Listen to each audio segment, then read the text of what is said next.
Welcome. In front of me is a Samsung Galaxy Xcover6 Pro, and today I will show you how you can put this phone into download mode. Now for this you will need a cable that is plugged into your computer, and let's start off by turning off our phone.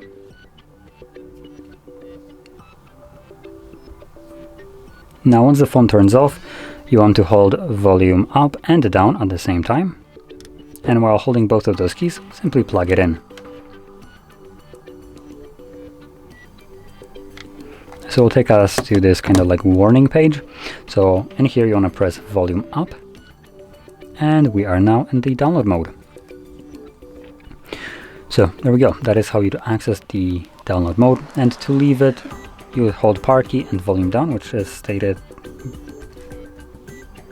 let's see, where is it? Right here. Barely visible, so volume down plus side key for more than 7 seconds will reboot the device. So I'm gonna do that right now. Now once this page disappears, like this, you can let go. You can also unplug the phone, and it should turn on its own.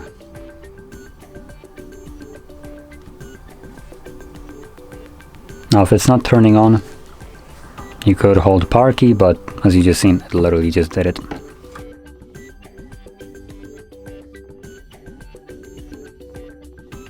And we're now back in Android. Now, if you found this very helpful, don't forget to hit like, subscribe, and thanks for watching.